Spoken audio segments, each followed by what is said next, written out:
లూకా సువార్త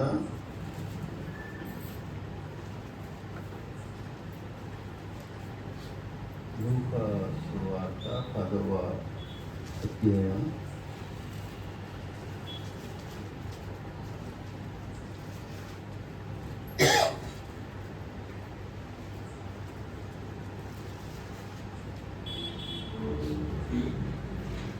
38 నుంచి 42 వరకు చదువుకున్నాం. అందరూ నాతో కలిసి చదవాలి.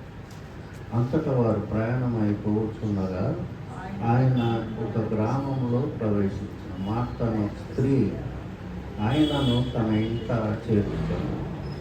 ఆమెకు మరియని సహోదరు ఉండెను.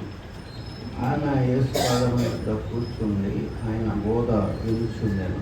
మార్త విస్తారమైన పని పెట్టుకొని చేత తొందరపడి ఆయన యొద్దకు వచ్చి, ప్రభువా, నేను ఒంటరిగా పనిచేయుటకు నా సహోదరు నన్ను విడిచిపెట్టినందున నీకు చింతలేదా? నాకు సహాయం చేయమని ఆమెతో చెప్పుమన్ను. అందుకు ప్రభు మార్తా నీవు అనేకమైన పనులను గురించి విచారం కలిగి తొందరపడుతున్నావు, కానీ అవసరమైనది ఒకటే, మరియు ఉత్తమమైన దాన్ని ఏర్పరచుకోండి. అది ఆమె యొద్ద నుండి తీసివేయబడ్డని ఆమెతో చెప్పింది. ప్రార్థన. పరిశుద్ధుడైన దేవా, కృపగలిగిన ప్రభువా, నీ ఘనమైన గొప్ప నామానికి వేలాది స్తుతులు చెల్లిస్తున్నాం. దేవా, మీరు ఇచ్చిన ఈ మంచి సమయాన్ని బట్టి మీకు స్తుతులు చెల్లిస్తున్నాం. ఆత్మతో సత్యంతో నిన్ను ఆరాధించి ప్రభువా, మరి నీ బలలో పాల్గొనే కృప మాకు దయచేయండి. ఈ మాత్రం యోగ్యులం కాదు, నీ పేరు ఉచ్చరించడానికి కూడా మేము తగిన వాళ్ళం కాదు. అయినా నీ కృప ద్వారా మాకు ఇచ్చిన ఈ అవకాశాన్ని బట్టి నీకు స్తుతులు చెల్లిస్తున్నాం. వచ్చిన ప్రతి బిడ్డని దీవించి ఆశీర్వదించండి. వాక్యం ద్వారా మాట్లాడండి. దేవా ప్రభువా, నీకే మహిమ ఘనత చెల్లిస్తూ యేసు క్రీస్తు సర్వశక్తి నామంలో ప్రార్థిస్తున్నాం తండ్రి. ఇక్కడ మనం ఏం చూస్తున్నాం అంటే, యేసు ప్రభు చివరి దినాల్లో ఇక్కడ మార్త యేసు ప్రభుని చేర్చుకుంది అని చెప్తుంది. అంటే ఆమె యేసు ప్రభుని పిలిచినట్లు మనకి అర్థం అవుతుంది. పిలిచి మరి ఎంతో బిజీగా ఉన్నట్లు కూడా మనకి కనపడతా ఉంది. అయితే ఆమె అనవసరంగా యేసు ప్రభు ఎవరిని కూడా, నువ్వు వచ్చి నా దగ్గర కూర్చో, నువ్వు కూడా మరియను చూసేవాడిని చక్కగా కూర్చుందో నా దగ్గర, నువ్వు కూడా వచ్చి నా దగ్గర కూర్చో అని చెప్పే దేవుడు కాదండి. మన ఇష్టానికి ఆయన వదిలేసే దేవుడు. కాబట్టి మనం ద్వితీయోపదేశకాండం 30వ అధ్యాయంలో కూడా నీ ముందు జీవాన్ని మరణాన్ని పెట్టి నేను భూమి ఆకాశాలని సాక్షులుగా పిలుచుకున్నాను అని చెప్తున్నాడు. కాబట్టి దేవుడు ఎంతో జెంటిల్గా అవ్వాదానికి సృష్టించి సమస్తం వాళ్ళ చేతులకి అప్పగించి ఆయన మరి పండు తిని దినమున నువ్వు నిశ్చయంగా మరణం అవుతావని చెప్పాడు. కానీ పండు తినే టయానికి ఆ మధ్యలో పోయి ఆయన ఆపలేదని. కాబట్టి సమస్తం మన ముందు వదిలిపెట్టి ఆయన మరి అంతా మనకి తెలియజేసి సమాచారం అంతా కూడా ఆయన మరి ఊరుకునే జెంటిల్ గాడ్ అయి ఉన్నాడు. ఇక్కడ యేసు ప్రభు ఆ ఇంటికి వచ్చాడు. వచ్చినప్పుడు ఆయనకి ఏది ఇష్టమో తెలుసుకోవటంలోనే భక్తిలో ముఖ్యమైన భాగం. కయ్యను ఏబేలు విషయం చూసినట్లయితే ఏబేలు తెలుసుకున్నాడు దేవునికి ఏది ఇష్టమో, కయ్యను తెలుసుకోలేదు. అందుకని కయ్యని యొక్క అర్పణం దేవుడు రిజెక్ట్ చేశాడు. కాబట్టి మరి మనం భక్తి చేసేటప్పుడు దేవునికి ఏది ఇష్టమో అని మనం చేయాలి.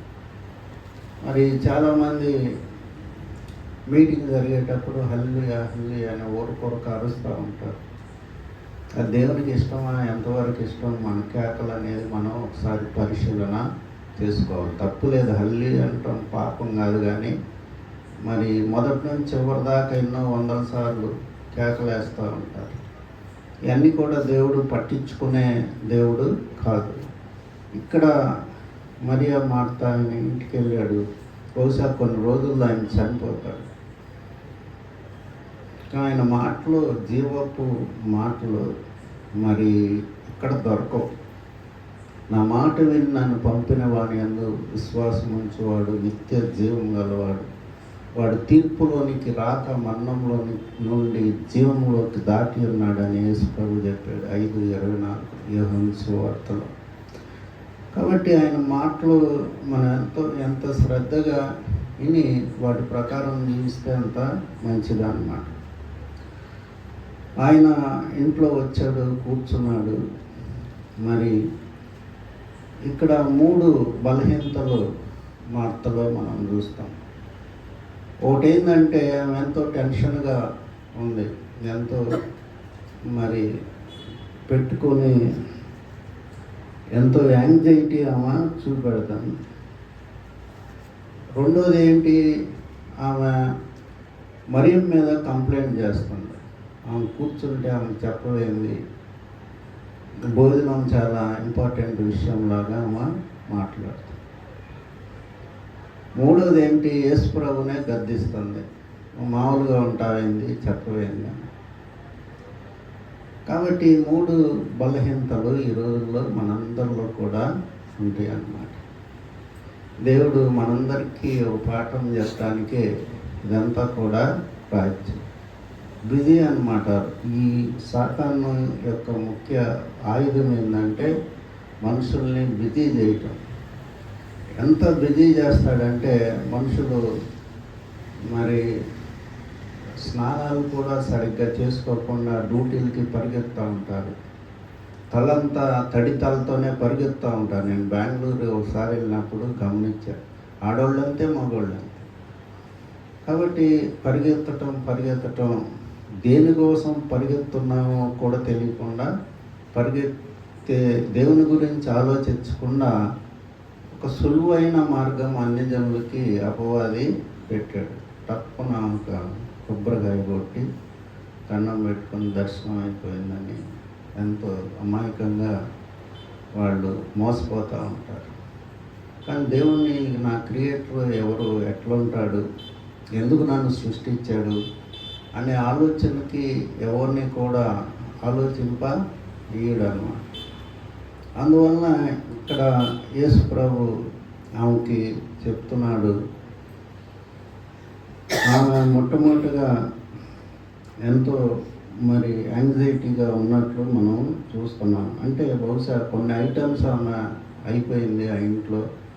అంటే ఒక మనం ప్రేమించే వ్యక్తి వచ్చినప్పుడు అనేక ఐటమ్స్ వాళ్ళ ముందు పెడతాం.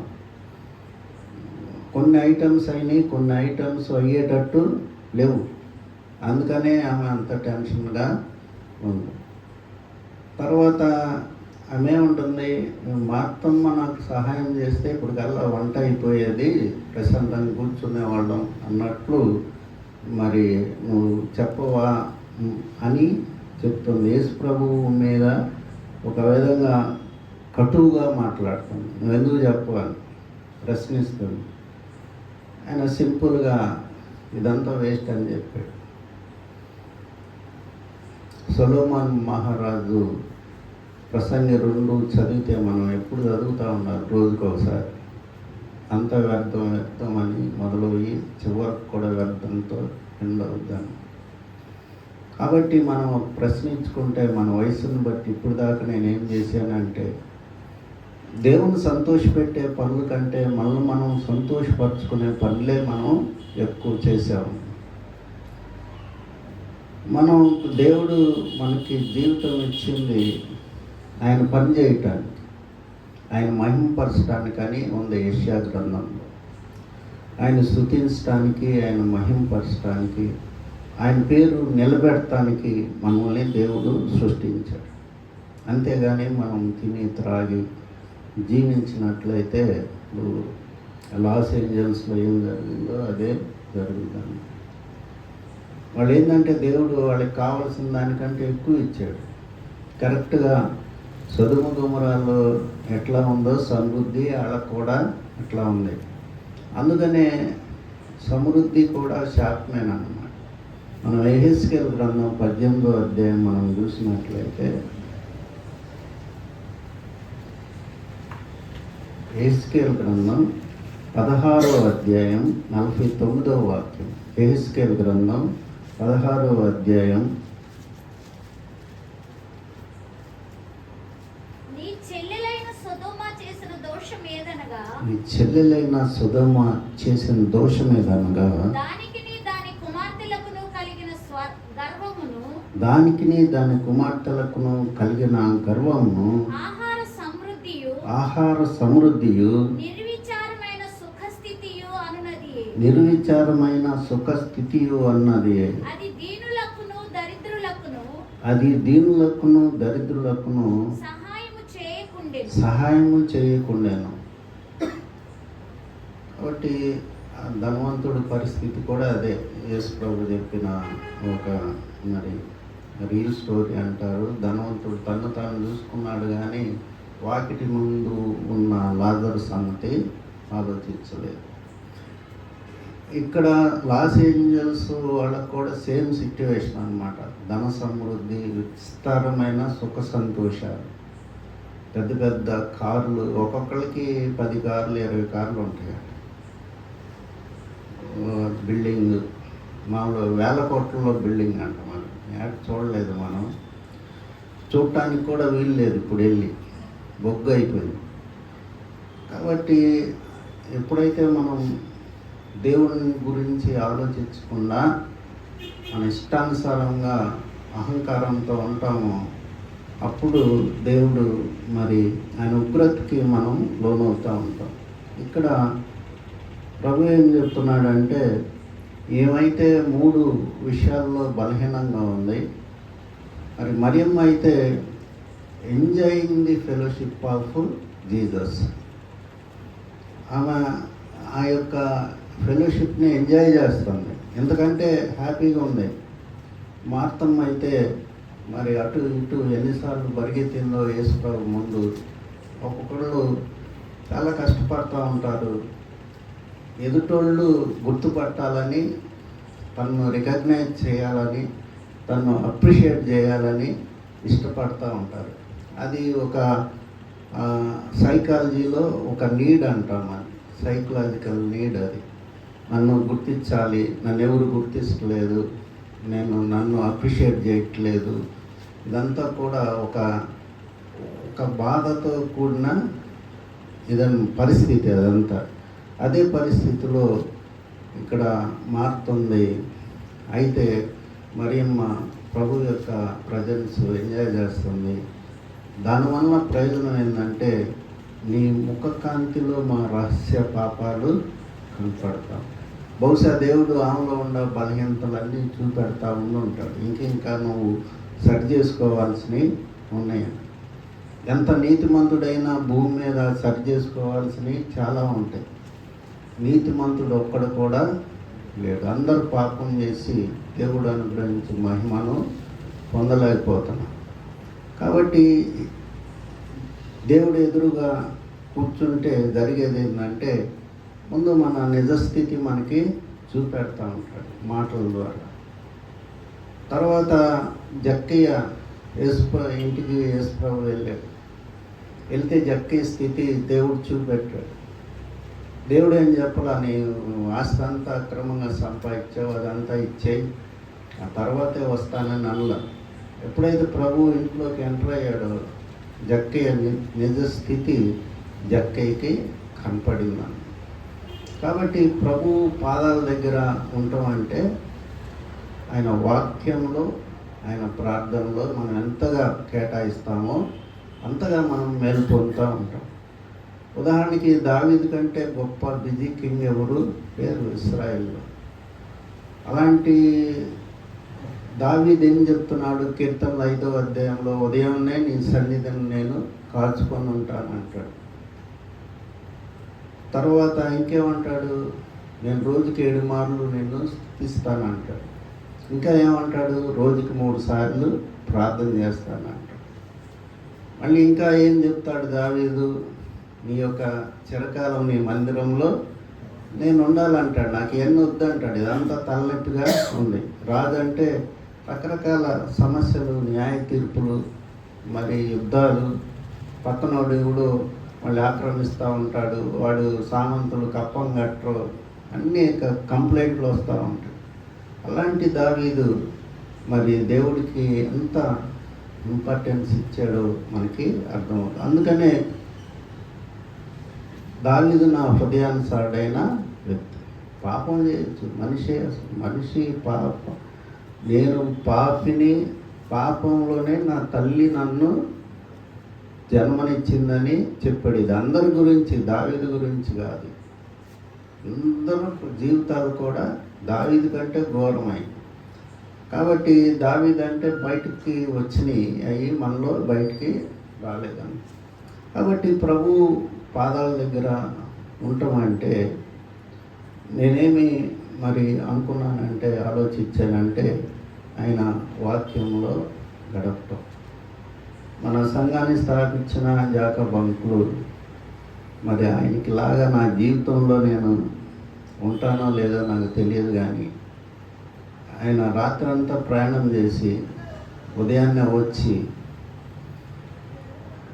స్నానం చేసి చాపేసుకుని, మనమైతే ఏం చేస్తాం, ఏముంది మరి పెట్టమంటాం, ఏదన్నా కాఫీ ఇవ్వమంటాం, టీ తాగాలంటాం.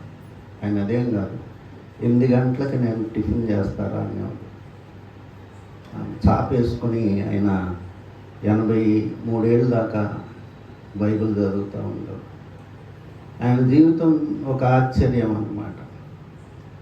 ఆశ్చర్యకరుడైన దేవుడిని ఆయన నమ్ముకున్నాడు కాబట్టి ఆశ్చర్యకరమైన క్వాలిటీలు ఆయనకి వచ్చినాయి అన్నమాట. ఆయన సన్నిధిలో మనం ఉండటం ఆశీర్వాదం అన్నమాట. చిన్న చిన్న కారణాలకి ఆయన సన్నిధిని మనం మిస్ చేస్తాం.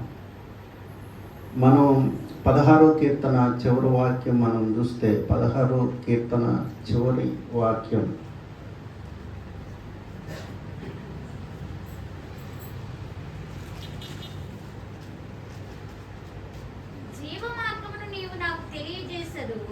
జీవ మార్గమును నీవు నాకు తెలియజేసదు. నీ సన్నిధిని సంపూర్ణ సంతోషము కలదు. నీ కుడి చేతిలో నిత్యము సుఖములు కలవు. మనం ఏయో క్రియేట్ చేసుకుంటూ ఉంటాం సంతోషం కోసం. పిక్నిక్ వెళ్తాం, ఫ్రెండ్స్తో వెళ్తాం. మన ఎన్టీఆర్ స్టేడియంలో నడుస్తున్నా, ఒక ఫ్యామిలీ వచ్చి కూర్చుంది. 2-3 రౌండ్లు వేసి గమనిస్తూ ఉన్నాడు. సడన్గా మధ్యలో అందరూ డ్యాన్స్ వేద్దామని అనుకుని అందరూ ఆడవాళ్ళు మగవాళ్ళు కలిసి డ్యాన్స్ వేస్తాం. అందరూ పక్కన అందరూ ఉంటానే ఉండారు. అంటే మనిషి సంతోషపడటానికి అనేక మార్గాలు అన్వేషిస్తున్నాడు, కానీ అది మనకి రియల్ హ్యాపీనెస్ ఇవ్వదన్నమాట. ఒక్క దేవుని కూర్చున్న జ్ఞానమే మనకి రియల్ హ్యాపీనెస్ ఇస్తుంది. అందుకనే పరిశుద్ధుడైన పౌలు ఫిలిప్పీలకు రాసిన పత్రిక 3వ అధ్యాయం 8వ వాక్యంలో మరి యేసు క్రీస్తుని కూర్చున్న అతి శ్రేష్టమైన జ్ఞానం కోసం నేను సమస్తాన్ని నష్టముగా ఎంచుకున్నాను. కాబట్టి మనం ఒక్కోసారి స్పీడ్గా వెళ్తూ ఉంటాం లైఫ్లో. మన పనులు, మన పిల్లల పనులు ఉంటాం, తప్పు కాదు. మన పిల్లల పనులు మనం చేసుకోవాలి, ఎవరు చేస్తారు. అయితే మనం మధ్యలో కొద్దిగా ఆగి ఆలోచించాలి.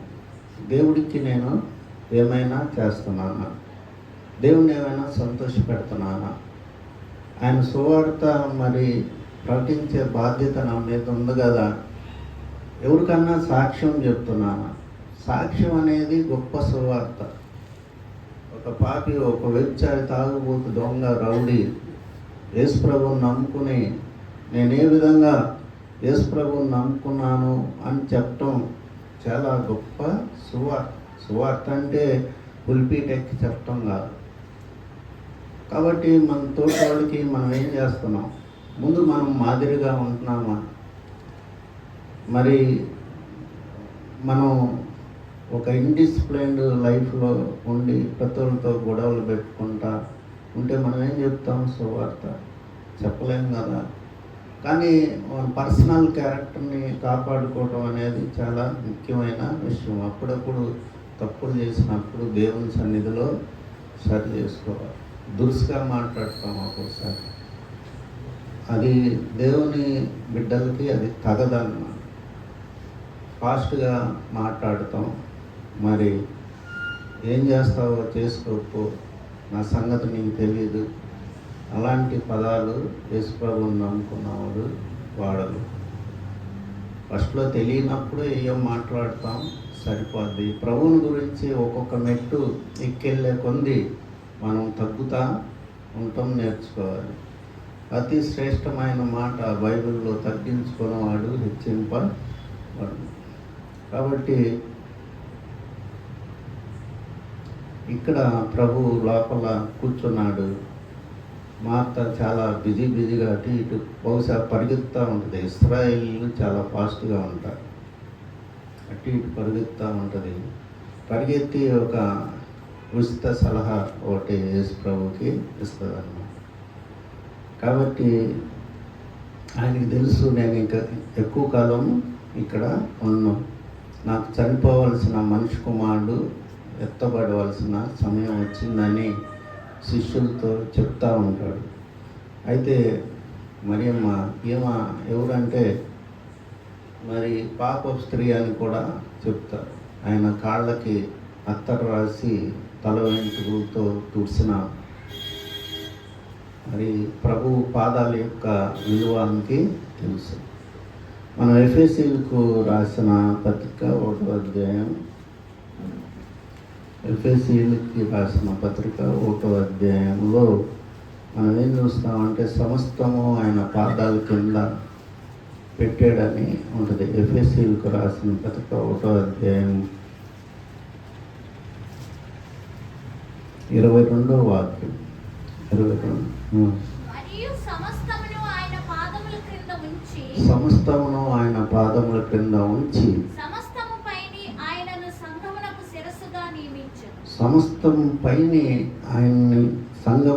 శిరస్సుగా నియమించు. కాబట్టి ఆ కూర్చున్న యేసు ప్రభు ఎవరు? సృష్టికర్త. దేవుడు సమస్తమును సృష్టించి ఆయన పాదాల కింద పెట్టాడు. అట్లాంటి వ్యక్తి ఎదురుగా ఉన్నాడు. అది మరియమ్మ గ్రహించింది, కానీ మార్త ఏమాత్రం కూడా గ్రహించలేదు.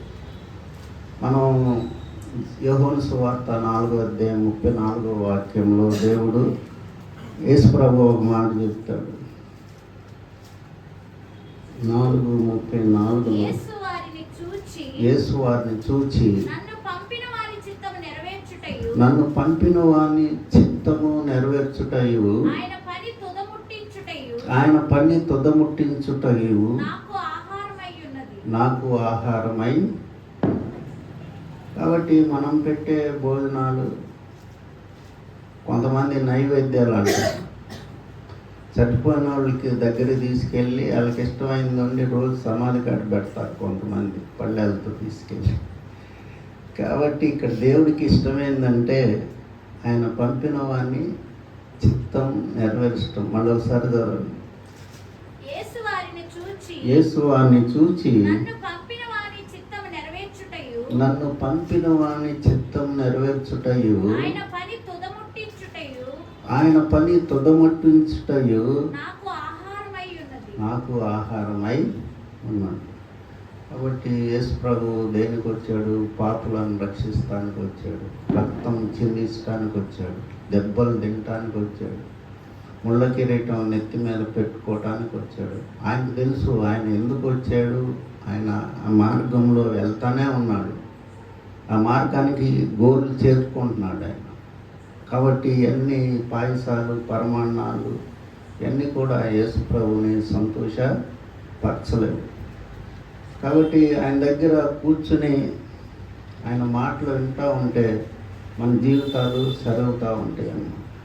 తర్వాత మనం యోహాను సువార్త 6వ అధ్యాయం 27 వాక్యంలో క్షయకరమైన ఆహారము అక్షయమైన ఆహారం గురించి అక్కడ రాయబడి ఉంది. క్షయమైన ఆహారం గూర్చి కష్టపడకుడు గాని నిత్య జీవం కలుగుజేయు అక్షయమైన ఆహారము కొరకే కష్టపడుడి. అక్షయమైన ఆహారం కొరకే కష్టపడు. కొంతమంది చాలా మరి మైళ్ళు దూరం సభలకు వెళ్తారు. అది చాలా మంచి పని. అని మంచి సేవకుడు వచ్చినప్పుడు చాలా కష్టపడి దూరం పోయి సువార్త తింటాడు.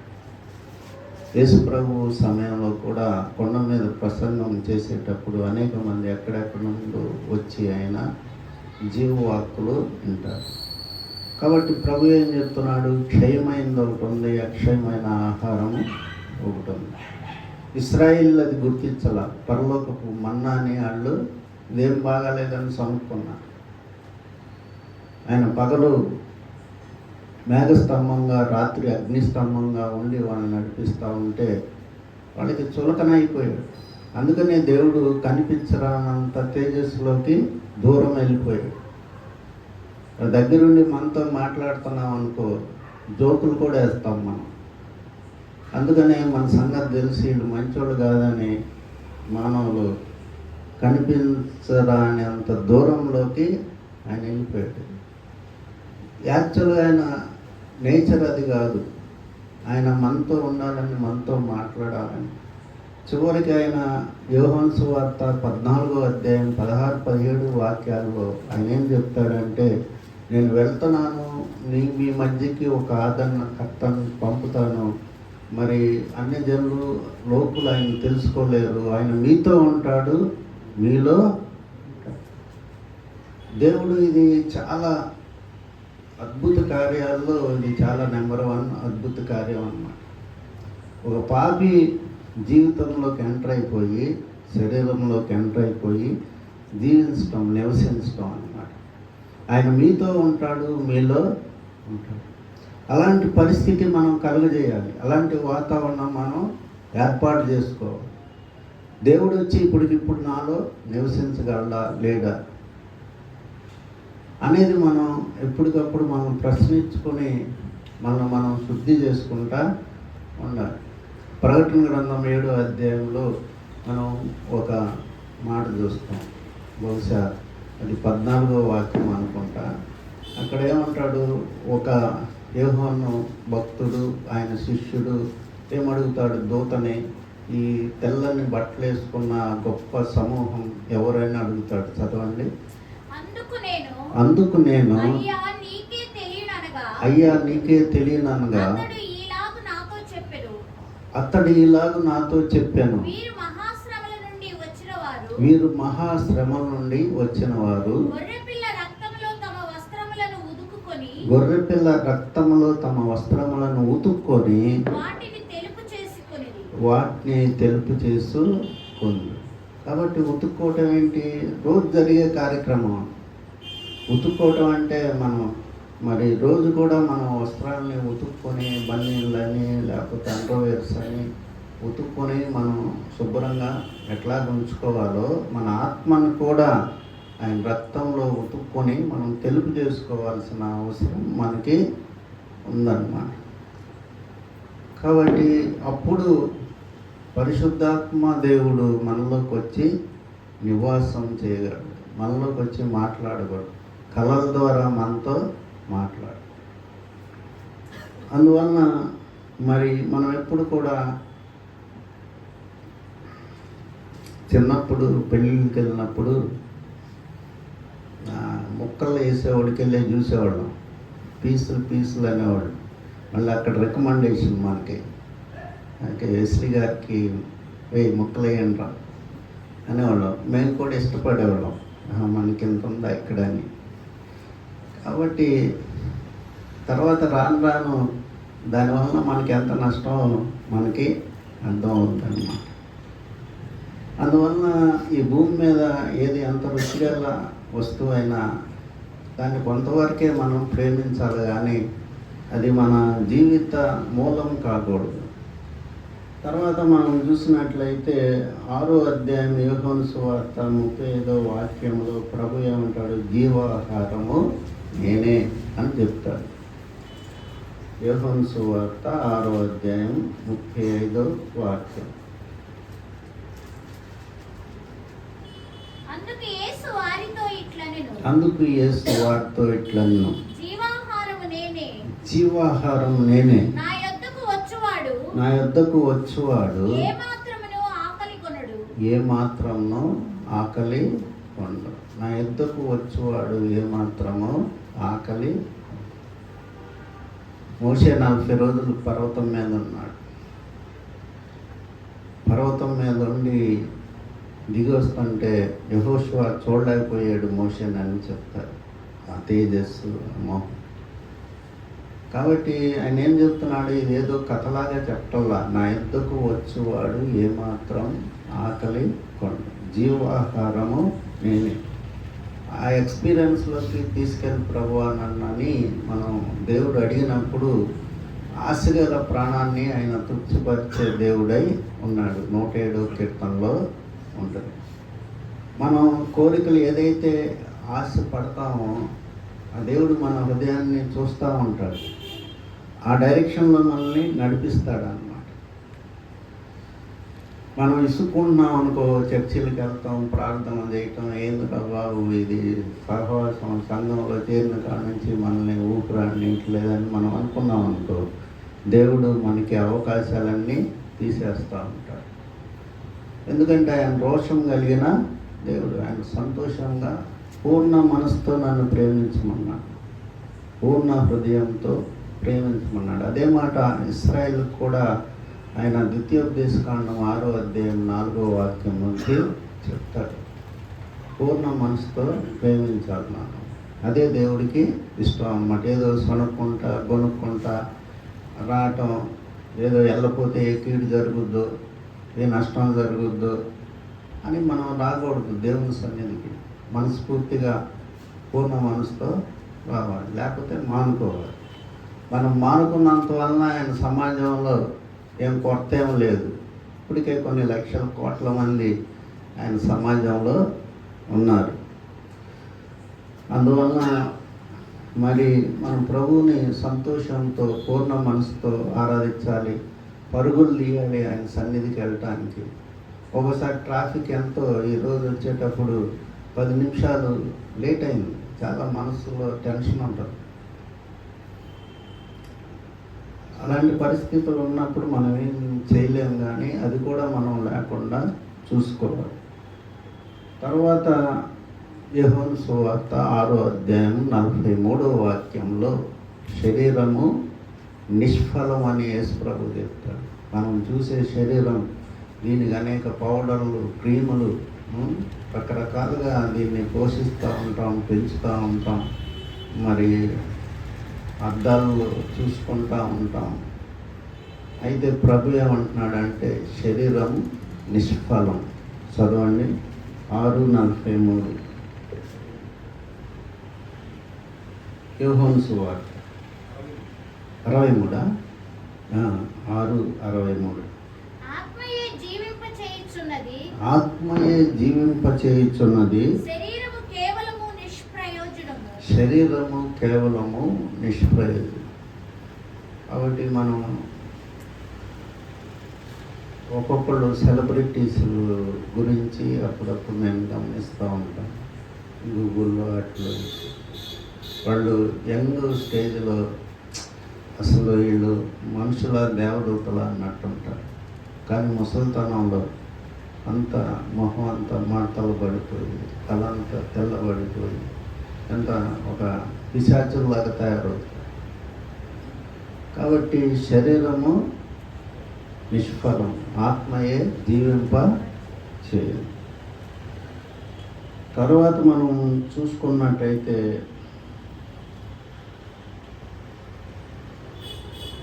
లూకాసు వార్త 18వ అధ్యాయంలో దేవుడు కంపారిజన్ చూపెడతాడు. 11వ వాక్యం, పరిసయ్యుడు సుంకరికి చెప్పి పరిసయ్యుడు భక్తి సరైంది కాదని చెప్తాడు.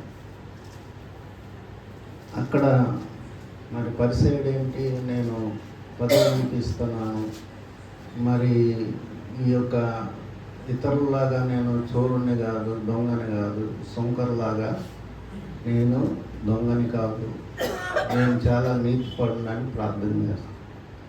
అయితే శంకర్ ఏం చేస్తాడంటే ప్రార్థన ఆకాశం వైపు చూడటానికి కూడా ధైర్యం చాలక పాపినైన నన్ను దేవుడు మన నుంచి కోరుకునేది సింపుల్ ప్రేయర్, యథార్థమైన జీవితం. వేషధారణ అంటే ఆయనకి అసలు అసహ్యం, కోపం అన్నమాట. మనం ఏ స్టేజ్లో ఉన్నామో అదే స్థితిని మనం ఎగ్జిబిట్ చేయాలి. కానీ ఊరక జనాలు వచ్చారని ఊరక హల్లెలూయా ప్రైజులాడు అది ఇదని మనం ఎంతో భక్తి పనులాగా నటించామంటే మొత్తం అట్రప్లాప్ అయిపోతుంది. చెప్పాలి, నా బలహీనతలు ఇంకా ఉన్నాయి ప్రభువా. దావీదు ప్రార్థన ఏంది? ఇంకా ఎక్కలేనంత ఎత్తుకు నన్ను నడిపించంటాడు. ఎందుకని? ఇంకా నేను కిందే ఉన్నానంటాడు. అలాంటి యథార్థమైన జీవితం దేవుడికి ఇష్టం అన్నమాట. కాబట్టి ఎప్పుడు మనం ఎంత పాపం చేసినా క్షమిస్తాడు. ఆయనలో ఉన్న బలహీనత. దావీదు గురించి ఏమంటాడు ఆయన? నా శత్రువులు దూషించడానికి హేతు అయ్యావు అంటాడు. నాతాను ప్రాప్తత 2 శామ్యూయల్ 12వ అధ్యాయం అనుకుంటా. నా శత్రువులు నన్ను దూషిస్తానికి నువ్వు హేతు అయ్యావు. అయినా కానీ దావీదుని విడిచిపెట్టలేదు. ఎందుకంటే దావీదు దేవుణ్ణి అంతగా ప్రేమించాడు. ఎప్పుడు ఉదయం అవుద్దో, ఎప్పుడు దేవుణ్ణి స్తుతించాలని ఎదురు చూసావు. అక్కడ పారిపోయినప్పుడు కూడా యోధ అరణ్యంలో 63వ కీర్తన అనుకుంటా, ఆయన ఏమంటాడు? నేను రాత్రి జామున నిన్ను మరి ప్రార్థన చేస్తూ ఉంటే తలుచుకుంటే నా క్రొవ్వు మెదడు దొరికినట్టు దొరుకుతుంది అంటాడు. అంత ఎంజాయ్ చేస్తాడు ఫెలోషిప్ ఆఫ్ గాడ్. అట్లాగా ఎంజాయ్ చేయాలనుకునే ఆశ మనకు ఉండాలి. మనం అట్లా ఎంజాయ్ చేయలేము, కానీ అట్లా ప్రభువుతో నేను ఎంజాయ్ చేయాలి ఫెలోషిప్. కాబట్టి 37వ కీర్తన 4వ వాక్యంలో యెహోవాను బట్టి సంతోషించుము, ఆయన్ని హృదయ వాంఛను తీర్చు. కాబట్టి ఆయన మరి మనం పాజిటివ్గా ఏదైతే ఆలోచిస్తామో అది ఖచ్చితంగా అది నెరవేర్చడానికి, మెటీరియలైజ్ అవ్వటానికి దేవుడు సహాయపడే దేవుడు అన్నమాట. చివరగా మనం 1 యోహాను పత్రిక 3వ అధ్యాయం 18వ వాక్యం. చిన్నపిల్లలారా, మాటతోనూ నాలుకతోనూ కాక క్రియతోనూ సత్యముతోనూ ప్రేమింతము. మాటతోనూ నాలుకతోనూ కాక క్రియతోనూ సత్యంతోనూ ప్రేమించు. యోహాను చాలా సూటిగా ఉన్నట్టు బాగా యోహాను రాసినంత ఖచ్చితంగా పౌలు రాశాడు, కానీ ఏ శిష్యుడు కూడా అంత ఖచ్చితంగా రాయడు. యోహాను 1 యోహాను మాటతో నాలుగుతో కాక మరి క్రియలతో ఆయన్ని ప్రేమిద్దామని చెప్తాడన్న. ఇంకోటి కూడా చదువుకొని మనం ముగిద్దాం. రోమా 8వ అధ్యాయం 36, 38వ వాక్యం.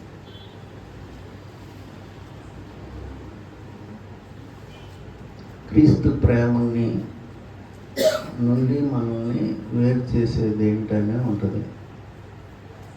35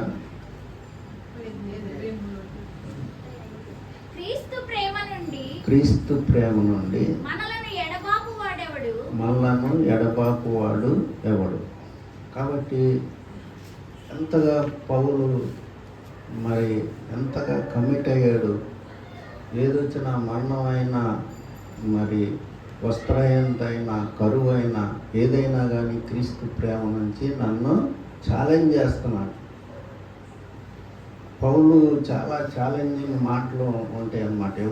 బైబిల్లో ఎవరు కూడా అలాంటి మాటలు వాళ్ళు క్రీస్తుని పోలి నడుచుకున్నట్లు నన్ను పోలి మీరు నడుచుకోండి. ఈ మాట అనే ధైర్యం ఎవరికి లేదు, కానీ అంత గొప్ప దైవజనుడు, అందుకని అన్ని సంఘాలు కట్టగలరు. కాబట్టి ఎండింగ్లో మనకన్నిటికంటే ముఖ్యమైనదంటే యేసు ప్రభుతో సాన్నిహిత్యం, ఫెలోషిప్. మనకి అది చాలా ముఖ్యమైనదని అంత్యకాలంలో మనం గ్రహించుకుంటే జీవితంలో అనేక నష్టపోతాం. మనం జనరల్గా ఎవరైనా నష్టపోతారు.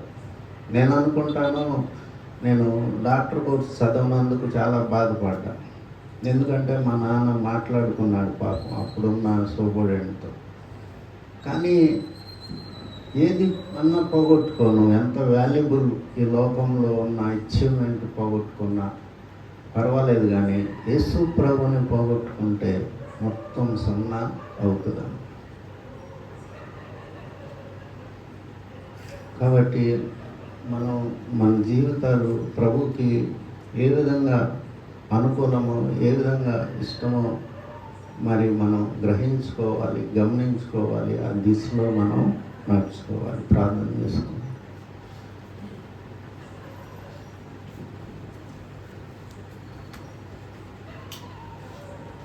పరిశుద్ధుడైన దేవ, నజరుడైన యేసుక్రీస్తు సర్వశక్తి నామములో ఈ సన్నిధికి వస్తాను.